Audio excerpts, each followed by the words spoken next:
The city of Miami Gardens made history this week by hiring its first female police chief. Delma Noel-Pratt will be the city's fourth chief in as many years, a veteran of South Florida law enforcement, taking the helm of a department in a city where the crime rate is somewhat alarming, both in practice and in perception. And Chief Noel-Pratt is a 24-year vet, as we said.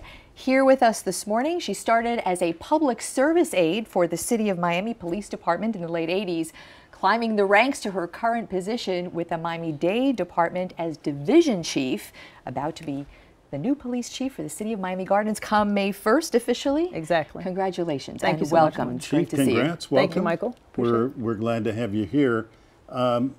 Let me ask a kind of obvious question. In law enforcement, women are absolutely equal with men in most instances, but there is kind of an inbred kind of bias against women. You fought that earlier in your career for 24 years. What do you expect to find in Miami Gardens? Well, coming in as an outsider, I expect to find some difficulties. However, based on my record, my background, the history that I have, I believe that it will work itself out. And I'll show, everybody there that I'm capable of doing this job. So anybody who doesn't know you and doesn't know your excellent work with Miami and Miami-Dade PD is going to say, okay, she's a pro. Exactly. I can tell you right here, right now. Chief, Miami Gardens, there's such wonderful things about that city, reporting on it since its inception, what, a decade or more ago. Right. But from the outside looking in, most people think Miami Gardens and see crime. We report on a lot of crime. The media is absolutely a component in that. But there is a serious crime problem in that city. What is your vision to finally turn that tide, not only practically, but in perception as well? Well, Glenna, there's a lot of crime everywhere. However, I see that there's a gunfire issue there.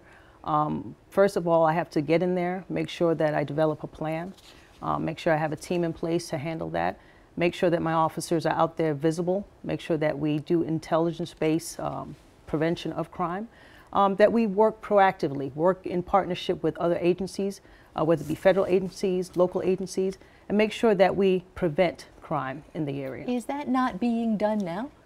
Well, I don't know exactly what's being done exactly right now. I only can speak on what I'm going to do. I know what I've done in the past and it's worked for me. Therefore, I'm going to institute a lot of the same programs that I've done in the past. Yeah. I don't want to sort of harp on this, but I looked at some uniform crime statistics early this morning prior, to prepare for this conversation. And here's a figure that's pretty stunning. The overall Miami Gardens, Florida crime rates are 30% higher than in comparison to the Florida mean and are 49% higher than cities in the United States. So it's just not anecdotal.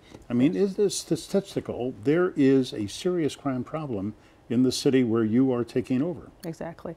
Like I said before, it's a matter of me being visible out there, my troops being out there, and us addressing certain situations that are going on by talking to the community, making sure that they help us also. They have to be our eyes and ears out there. Just building that relationship, making sure that they trust us. I think trust along the lines has been decreased, and therefore it's my job to make sure that I increase that and get out there as much as possible. If you drive by, and I haven't been by the police department admittedly in a few months, but last time I drove by, in the parking lot, you see the department has at its disposal, I think what people would call war machines. There's a tank, there's some serious firepower. To your point in community policing, when do you use that show of force, and how do you finesse the kind of relationship with the public that you're not going to go out in a show of force, but you are a department that can be, on the streets, person to person? I mean, how do you ride that fine line, and what are you going to do with all that equipment? Well, you have to you have to do strategic things. You have to, like I said before, do intelligence-based policing. You don't want to go ahead and go in there and just attack everybody that's in the community. We have some very, very good people that are in the community. So you have to build things and base things on your investigations, on previous practice. You have to look at all avenues and then go ahead and proceed, whether it be through community policing or through enforcement. You have to know the city, and I plan on getting to know the city. You have been with Miami-Dade Police Department on the North Side District, have you not? I think that was your last, the North End, yes. and a constant problem there, one that you certainly have confronted along with Charles Nanny and other leaders in the department. Chief Perez, I know, has spoken to this issue, is cooperation from the community when there is a violent shooting, often by gangbangers, right, who are ready to retaliate. Now, some of that exists in Miami Gardens. How are you going to address that? Like I said before, I just have to make sure that I get to know a lot of the folks in there.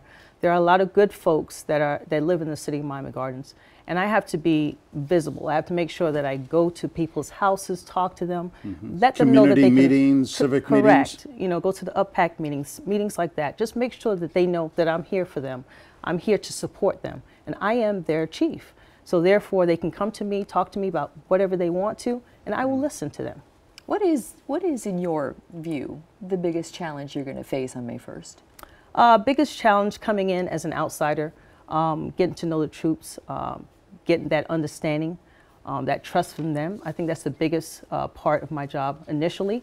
Then working outwardly to the community and making sure that they know me and that they can support me and I will support them. Because there has been, the last couple of police chiefs, respectfully to them, they have had some real challenges in their personal affairs that got them in various cases out of the job. Yeah. And so you come on at a very challenging time for morale, I'm going to say, in that department. Are you not? Well, 24 years has not been easy. Yeah. I've always come towards, and I don't run from challenges. I look for this as being an opportunity, a good opportunity to change this whole department. And I just look forward to meeting the men and women in there and just doing the job that I'm supposed to be doing. All right, well, change maker. Yes. Chief Noel-Pratt, yes, great to see you. Thanks for coming in. We wish you the best in Miami Gardens, a wonderful community. Yes, I spent time there. Happy times. Jazz in the Gardens. I started my career things. there, so. Oh, is that true? When it was over Carroll City. Carroll City and Northwest District. That's so great. I know the community very well. Thanans again. Thank you so much. Chief. Appreciate it. Coming up, we have a lot to talk about, as always, on our Powerhouse Roundtable, including the developing situation in Syria. Stay with us.